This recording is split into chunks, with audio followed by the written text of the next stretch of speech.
Welcome to Woodbury Citystyle. We're here plowing the streets at Public Works.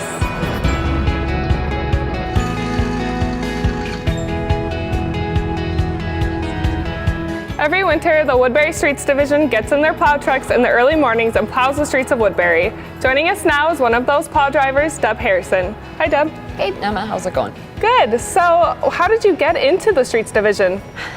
Well, I started in 2003 as a seasonal and went to college at the same time, kept returning several years, and finally in 2009 I went full-time because I love working outdoors and it's a great group of people to work with. They're kind of like a second family.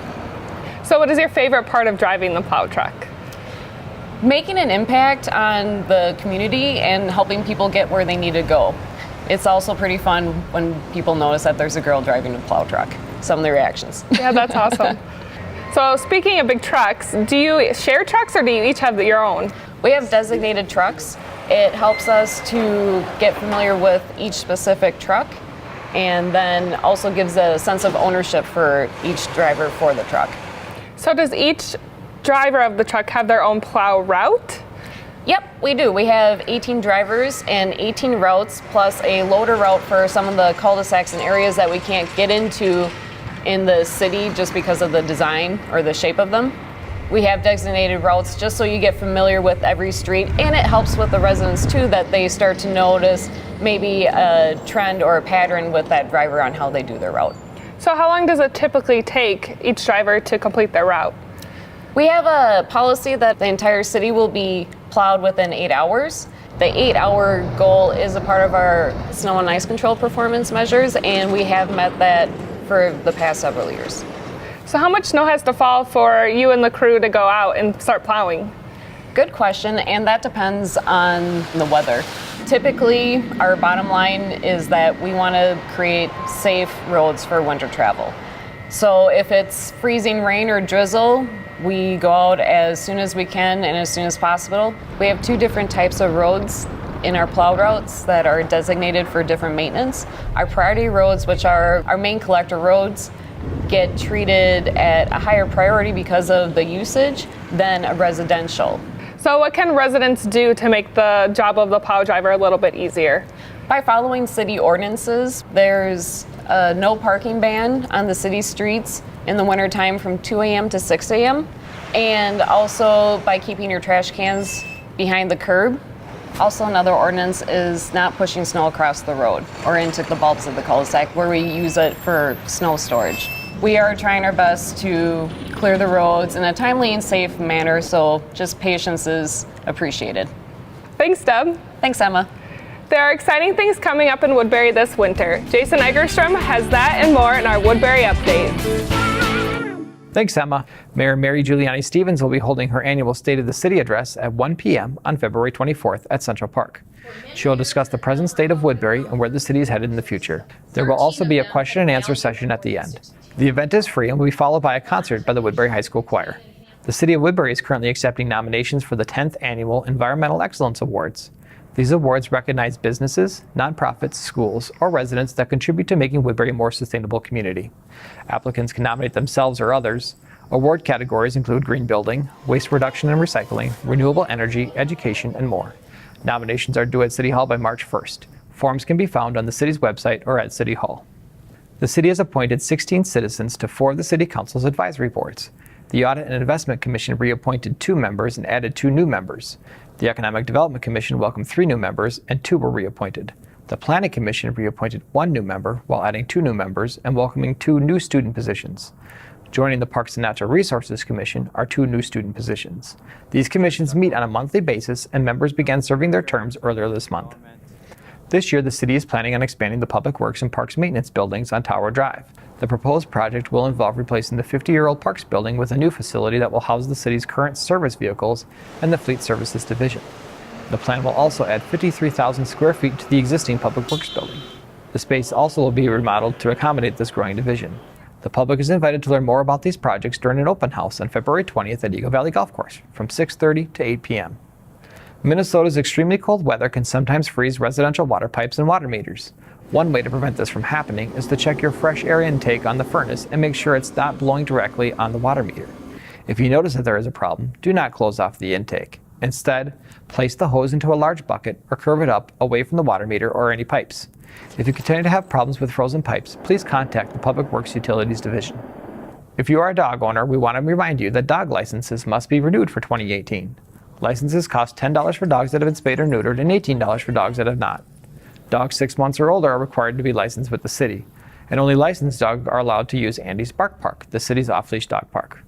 Owners must show proof of rabies vaccination at the time of purchase. Licenses are good for 2 years and are available at City Hall.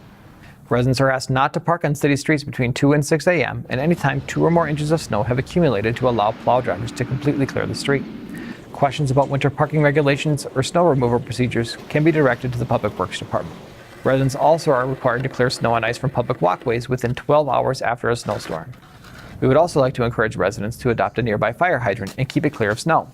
After removing the snow, take a picture and email it to us, and you'll be honored as a hydrant hero on social media.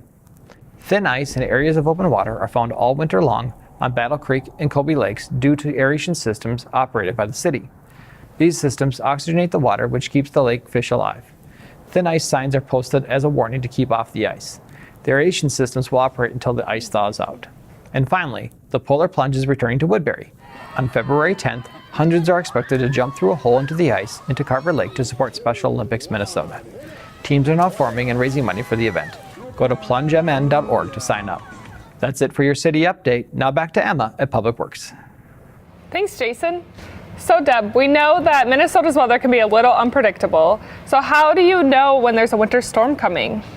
Well, with this job, you become a little bit of an amateur meteorologist. You follow several different forecasts and just try to get the best idea of what's going to happen.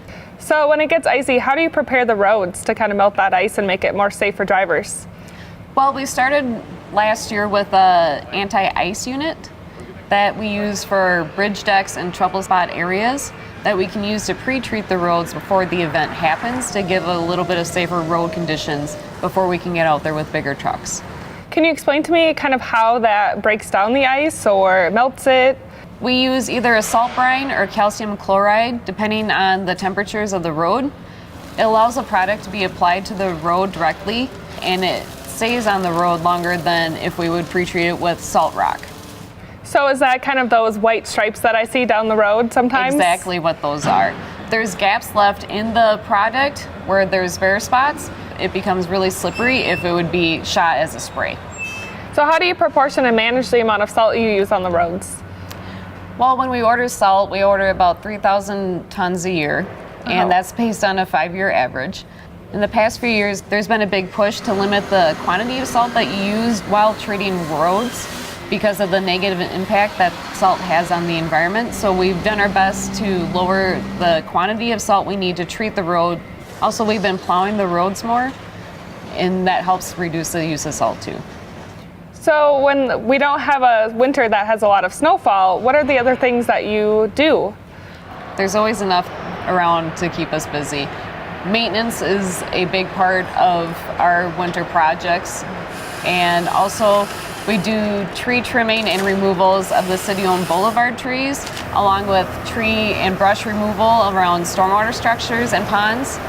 We also have sign and signal maintenance that goes on all year. So what's your favorite part about working for the city?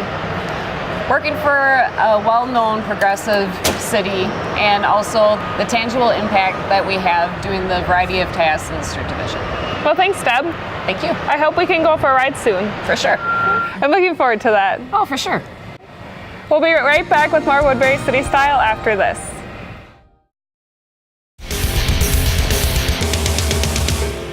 Welcome to the Rec Zone. I'm John Hagan. And I'm Elizabeth Owens. Come on out to Health East Sports Center the day before the Super Bowl for Anytime Fitness's Super Snow Spectacular.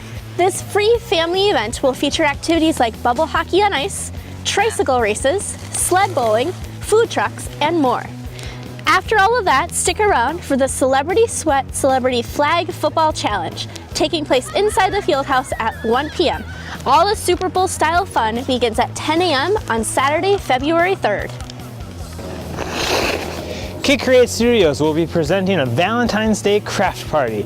Your child will come out and create a fun Valentine craft for their families. The fun takes place on Evergreen West Park on February 10th. Come meet other people who share your love of pets at our Central Park Pet Expo on February 17th. Meet with local businesses that carry pet products, and you can also attend classes about pet care. All of this takes place at Central Park on February 17th. Keep learning when school's out with Science Explorers. You can build crazy catapults on February 19th or go to Wizard School on March 12th. This program takes place at Evergreen West Park. You can register for these programs and more by logging on to woodburyrecreation.com or by calling 651-714-3583. That's all for the Rec Zone. I'm Recreation Specialist Elizabeth Owens. And I'm Recreation Technician John Hagan. What makes Carver Lake an ideal choice for winter biking is its good location and the fact it's in a city park. Winter biking is a little bit different. It's basically just staying upright. That's the major accomplishment. Basically, it builds skill for the rest of the season as well, because you have to stay balanced and you can't go too fast. So when it's summer biking conditions again, you're better and faster and more skilled than you were before. My name is Viv Jones. I love to fat bike at Carver Lake Park. My style is city style.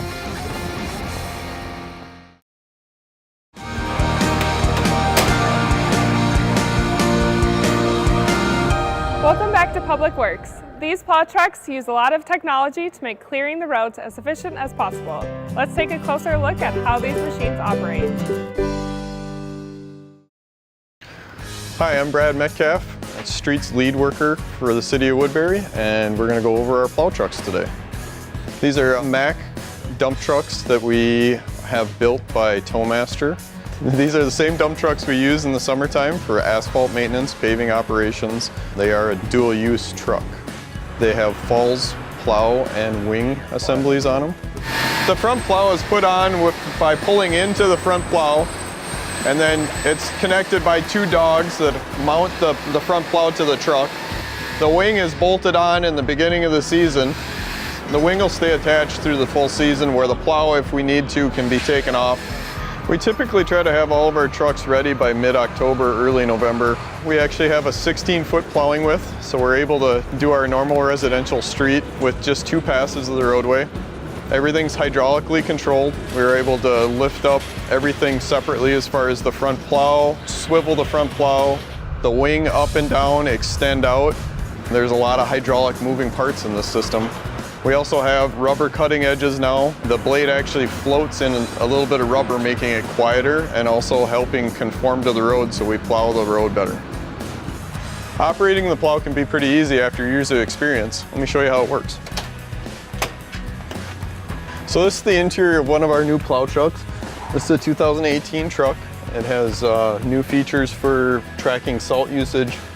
It also has all the attachment controls on one controller rather than a large joysticks that uses smaller joysticks. The new backup cameras actually have made a huge difference as far as we can see behind our trucks. They have a heated lens on them so they stay clear as when we're plowing snow. The temp sensors on the truck for road temp and air temp help us to make decisions on our application rates, so the supervisor or the person that's on call can actually make a better call on what application rate we should be putting down based on what the road temps are and the current weather conditions. Thanks for taking a look at our plow truck today. Just a reminder, please be safe on the roads. Please give us room to do our work. We're here to serve you and get you where you need to go safely.